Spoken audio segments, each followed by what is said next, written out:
নমস্কার দাদাভাই দিদিভাইয়ের, আশা করি আপনারা ভালো আছেন, আমিও ভালো আছি। আজকে বকুল কিচেনে রান্না হবে। এখানে নিয়েছি আমি ঝিঙা আলু দিয়ে পোস্ত বাটা করব। ওটা পোস্ত বাটা না, পোস্ত করব, সরি ভুল হয়ে গেছে। ঝিঙা আলু দিয়ে আমি পোস্ত করব। আর এখানে নিয়েছি আমি ফুলকপি আর দুটো আলু দিয়ে, ফুলকপি দিয়ে আমি আজ কাতলা মাছ দিয়ে আমি রান্না করব। আমার ভিডিওটা আপনারা একটু দয়া করে দেখতে থাকুন।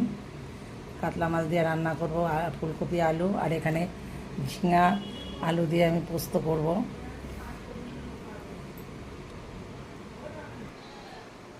বন্ধুরা, এখানে আমি মাছ নিয়েছি 4 পিস। এই 4 পিস মাছ আমি 5-7 মিনিটের জন্য আমি করে রেখে দেবো, লবণ হলুদ মেখে।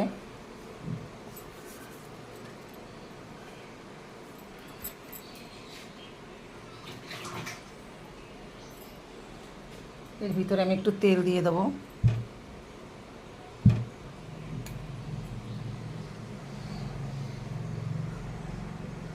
কারণ তেলটা দিলে পরে কী হয়, মাছটা ফুটে গায়ে আসে না।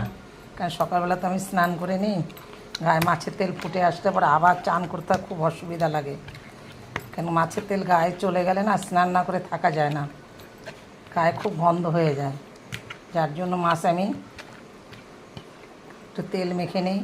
আর মাছ যখন আমি ধুই, তখন আমি মাছটাকে কী করি বলেন তো, কুসুম গরম জল দিয়ে, সবসময় জিনিস যে কোনো মাছই কুসুম গরম জল দিয়ে আমি মাছটাকে একটু লবণ দিয়ে আমি মাছটাকে ভালো করে একটু ভিজিয়ে রাখি, ভালো করে আমি ধুয়ে নিই। কুসুম গরম জল দিয়ে কাঁচা লবণ দিয়ে যদি মাছটাকে মিনিট 2-3-এর মতন যদি ভিজিয়ে রাখা যায়, ভালো করে ধুলে পরে কিন্তু আষ্টে গন্ধটা আসে না।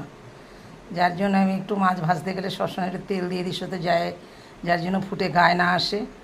গায়ে ওই তেলটা আসলে সকালে আমি স্নান না করে তো রান্নাঘরে আসি না, গায়ে তেল ছিটে আসলে পরে গায়ে গন্ধ হয়ে যায়। যার জন্য আমি ফিরে আবার চান করতে হয়, যার জন্য আমি একটু তেল দিয়ে নিই। বারবার তো চান করা যায় না, এখন করব, আবার সন্ধ্যার সময় আবার চান করব। আমার দিনের মধ্যে 2-3 বার স্নান করা হয়ে যায়। আমার কড়াইটা কিন্তু গরম হয়ে গেছে, 5-7 মিনিট হয়ে গেছে আমি মাছটাকে ম্যারিনেট করে রেখেছি। এখন আমার কড়াই গরম হয়েছে, আমি কিন্তু তেল দিয়ে দেবো।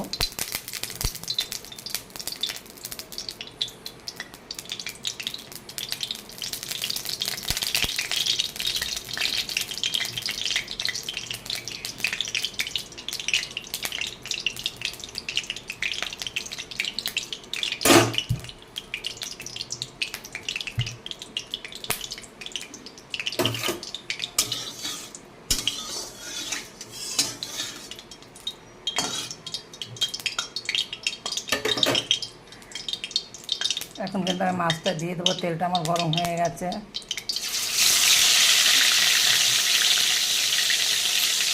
এই দেখুন, আমি কিন্তু আপনাদের অনেক দেখিয়েছি, আমি কিন্তু মাটির হাঁড়িতে ভাত করি। এই দেখুন, আমার মাটির হাঁড়িতে ভাত হচ্ছে। কিন্তু হাঁড়ি কিন্তু আমার প্রায় 1 বছরের হাঁড়ি। এই যে আমি ভাত বসিয়েছি, আমি কাঠেও করি, আঁচেও করি।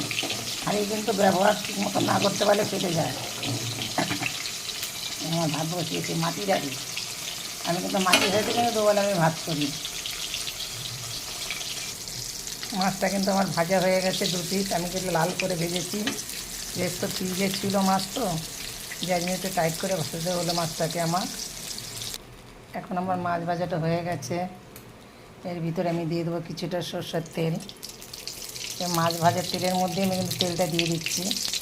তেলটা আমি নামিয়ে রাখিনি, জাস্ট আমি মাছের তরকারিটাই করে নেবো ফুলকপি দিয়ে। এখন আমি যে ফুলকপিগুলো দেখিয়েছিলাম, ফুলকপিটা ভেজে নেবো।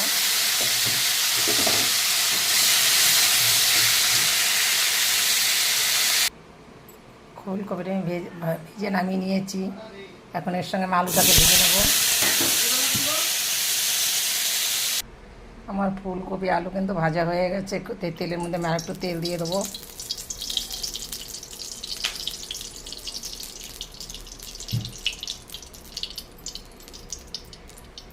এবার ফোড়নে আমি দিয়ে দিচ্ছি 2টো তেজপাতা, 2টো লবঙ্গ, 2টো এলাচ আর একটুখানি জিরা।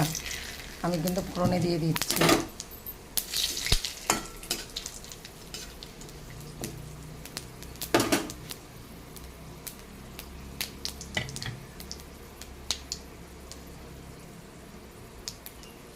এখন আমি দিয়ে দেবো যে মশলাটা আমি বেটে রেখেছিলাম, আদা, রসুন, কাঁচা লঙ্কা, জিরা একসঙ্গে আমি বেটে নিয়েছি। এর সময় মশলা তো কম, যার জন্য একসঙ্গে আমি বেটে নিয়েছি। রসুন মাত্র 2 কোয়া রসুন দিয়েছি, কেন আমার তরকারিটা কম। এর ভিতরে আমি একটুখানি দিয়ে দেবো কাশ্মীরি লঙ্কার গুঁড়া, একটু কালারের জন্য দিয়ে দিলাম। এর ভিতরে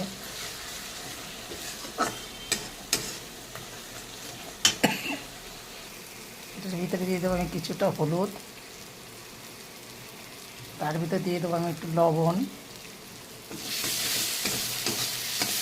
আমি যে ফুলকপি আর আলুটাকে ভেজে রেখেছিলাম এখন দিয়ে দেবো এর ভিতরে।